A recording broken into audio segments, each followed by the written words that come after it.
Let's talk about the ProPhoto Aero Mode TTL for Canon. We have the exact same controls as the previous Aero Mode, but we're gaining two important features: TTL or automatic, as well as high-speed sync. Physically, we're losing the mini jack input and outputs on this model, but we're gaining a beefier hot shoe connector. The USB input is for firmware updates.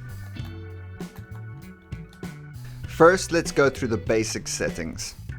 I can adjust the power of my light up and down. I can turn the modeling light on or off, and I can put the light into standby mode. We have 3 groups to assign lights to, A, B, and C, as well as 8 channels to choose from. In combination with the camera, this remote gives us TTL or automatic modes, as well as high-speed options. Using the mode button at the top, I can toggle between TTL and manual settings. In TTL, I now have an automatic function where the camera will take a reading through the lens and the light will adjust its settings automatically.